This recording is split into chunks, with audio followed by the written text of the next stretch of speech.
Okay, this is going to be a fun one. Talking about what happens when God sends a blessing.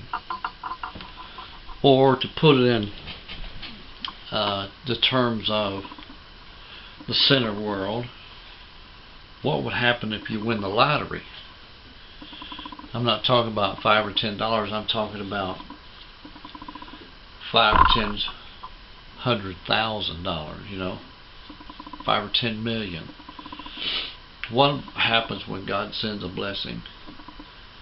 Now I'm, if my throat will hold out here, we'll talk about it. That is, I'm gonna try to do my computer here as I go. And now I'm not speaking from a total lack of experience, because I received a sum of money back when I was about 20, 21 that would equal to about $200,000 today. So I'm not talking about from a total place of just thinking about it, but I've had some experience. And of course I could, you know, and as far as the millions go, and I can just I think for certain that it would just be, what I had would be escalated.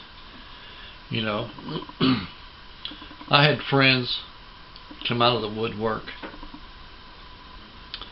that would never as much as look at me cross-eyed. All of a sudden they're my friend, and all of a sudden they want loans, you know.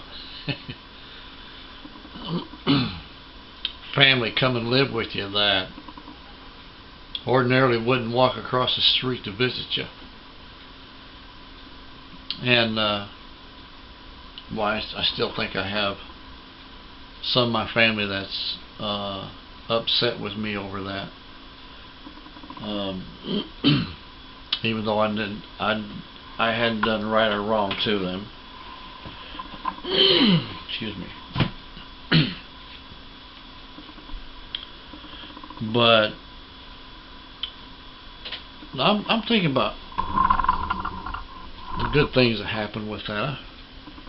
It gave me an opportunity to serve the Lord a lot more than I would have if the blessing hadn't come, you know.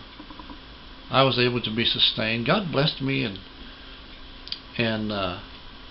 helped me make it when I would have had a hard time otherwise. Sometimes, you know, when I was hurt and sick and stuff like that, it would, you know, I just don't know how we would have made it otherwise. Excuse me while I turn this thing off.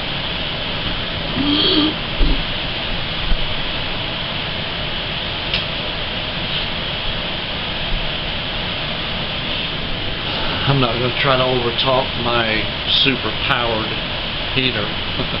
It'll kick off in a second. But there's a lot of people and places and things. You know, I enjoyed helping people out. I enjoyed giving money to some folks.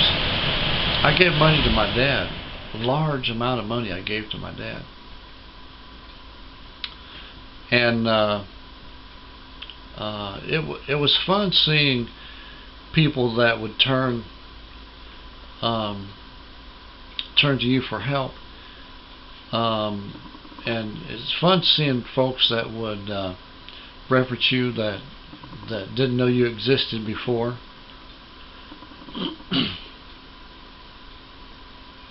And at the same time discouraging, because it opens opportunity just for the money's sake, you know. You don't have opportunity for the sake of being the person.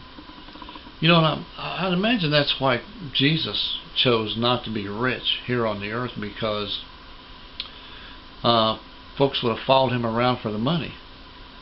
I remember one time he fed so many thousands of people, and then some folks followed him because he was able to feed them,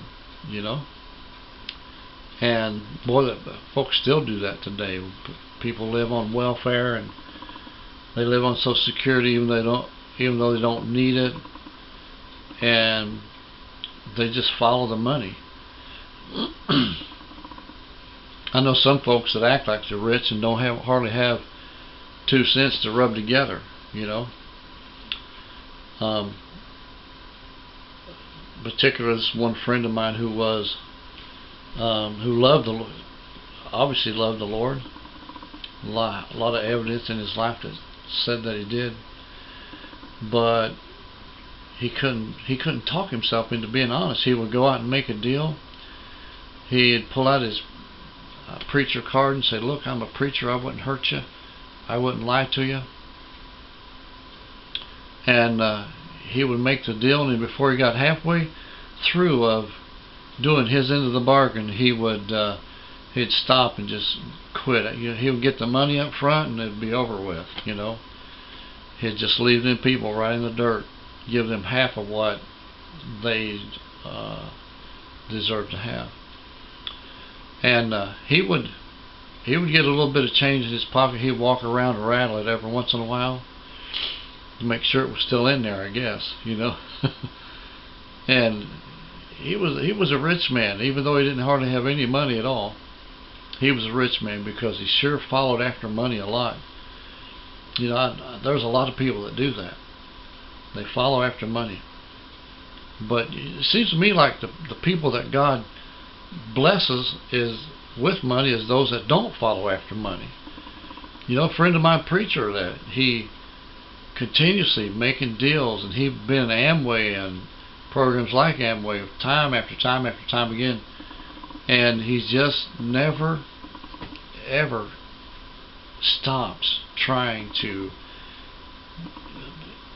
get to this place where he can have enough money to have a ministry like he wants. But that's not what the Bible tells us. In Matthew 6:33 it says, "Seek ye first the kingdom of God and his righteousness, then all these things will be added to you."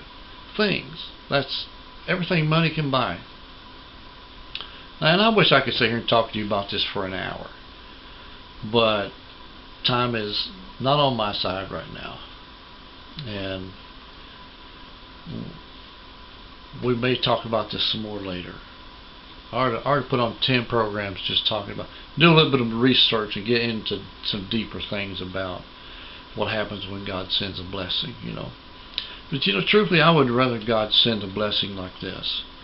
A blessing where we can heal the brokenhearted. I'm telling you what, money cannot buy a mended broken heart. Money can't buy your health, Our pastor wife sings a song. It talks about you can't beg, steal, or borrow one more tomorrow. So you better get ready for Jesus today. But that's true. You can't buy those things that are precious like that. And the blessing I would want God to send me is the ability to put people's lives back together somehow, some way, some fashion, and just get people on the road again, get them feeling good, feeling healthy, put hope back in their life again. That's more than all the money in the world, isn't it? Okay, God bless. Thank you for joining me. We'll see you again next time. Another great subject right here at Crossing the Middle Ministry.